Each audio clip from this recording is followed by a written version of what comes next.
죽은 자의 집 청소.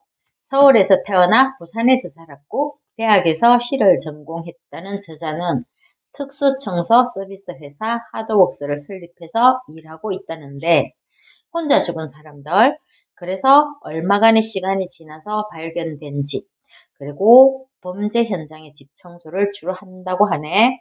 살아있는 사람을 괴롭히는 죽은 사람이 만든 냄새와 그 흔적을 완전히 지웠을 때 저자의 비즈니스는 성공이라고 해. 이런 직업이 있구나, 이런 상황도 있구나 하는 걸 알게 되었지. 책으로 배우는 것 중에 하나라고 볼 수 있어.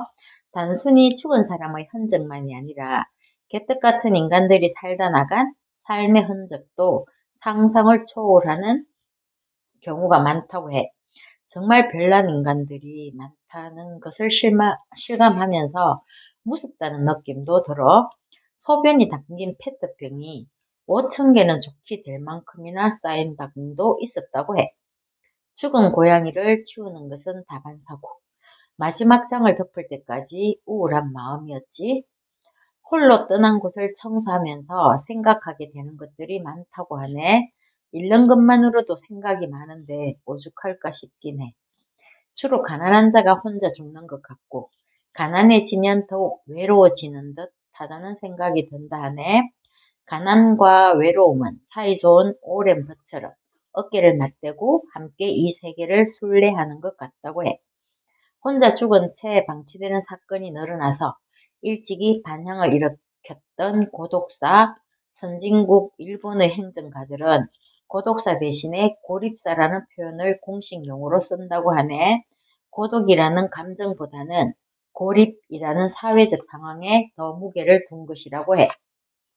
유족이 시신수습을 거부하는 것은 그저 일상이라고 해.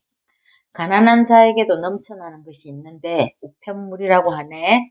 체납 고지서, 미납 요금 경고장, 채웃 통첩장이 빽빽하고 붉은 딱지 위에 노란 딱지까지. 또 하나 참으로 불가사의한 것이 있다면 쓰레기가 극도로 쌓인 집에는 동전과 지폐가 아무 곳에나 흩어져서 이리저리 나뒹군다는 것. 돈과 쓰레기의 구별이 없다고 하네. 죽음 앞에 선 사람의 어수선함이 눈에 보이는 것 같아서 심란하기도 했어. 이해할 수 없는 사람이 만들어 놓은 이해 불가의 쓰레기를 치우러 온 자기 자신에게 저자는 나는 누구인가를 묻는다고 해. 내 부단한 하루하루의 인생은 결국 쓰레기를 치우는 일인가 하는 질문. 그래도 쓰레기를 다 치우고 난 후면 의뢰인도 자기 자신도 한바탕 꿈을 꾼 것 같다고 해. 내 삶의 공간은 내 영혼의 공간이라는 말이 생각나네. 돈이 많거나 적거나 주변 정리는 깔끔하게 하는 것이 자존심의 문제지 싶네. 학대받고 죽은 케이지 속의 고양이를 치우면서 느낀 것이라고 해. 인간을 위해서 존재하는 동물 따위는 없다는 것이야.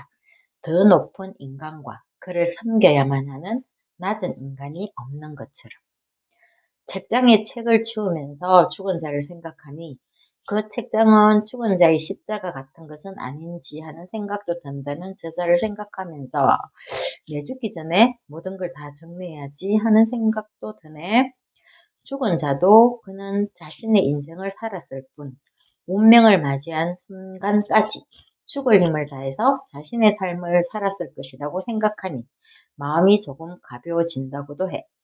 특수라는 수식어를 앞세우지만 여전히 이 업종은 유령 직업과 같다고 하네. 일반 청소업의 카테고리에 종속되어 있다는 것이야. 저자의 말이야. 당신이 하는 일처럼 내 일도 특별합니다. 세상에 단 한 사람뿐이 귀중한 사람이 죽어서 그 자리를 치우는 일이거든요. 그 사람이 2번 죽는 것도 아니어서 그에 대한 내 서비스도 단 한 번뿐인 정말 특별하고 고귀한 일이라고 말하고 있어. 누군가는 죽어야만 성립되는 비즈니스이지만 때로는 자신의 죽음 후에 비용까지 감당하려는 예비 자살자의 비용 견적을 받기도 한다는 것이야. 전체적으로 우울했는데 마무리 부분이 도전이 되고 따뜻하기도 하네. 저자가 이렇게 일하다가는 제명에 살기 힘들겠다고 생각하던 어느 여름밤에 문득 피아노를 배우겠다고 마음먹었다는 것이야. 일이 드문 겨울철도 문제이지만 짧은 기간에 업무가 밀리는 여름철도 가시덤불 위의 여정이라는 것. 혓바늘이 돋고 입술 가장자리가 찢어지고 관절과 근육이 제각기 들긋거리고 손가락은 마디마디 저리고 쑤시는데 피아노가 유일한 출구처럼 다가왔다는 것이야.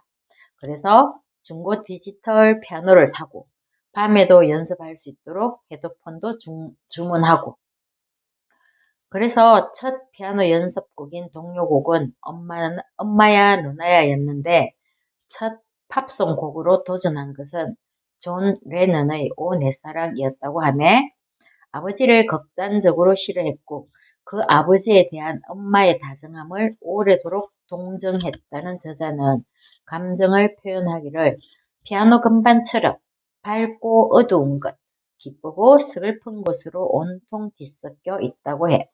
흰 건반과 검은 건반이 자신의 밝고 어두운 기억처럼 장황하게 펼쳐진 피아노 앞에 앉으면 하찮고 미련한 생각으로 왜소해진 밤을 위로해 준다는 것이야.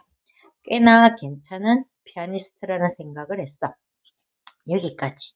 어디에서 어떤 모습으로 서 있거나 내가 세워나가는 하루하루의 삶이 따뜻했으면 좋겠다는 생각을 하면서 모두들 행복하기를 기도해. 안녕.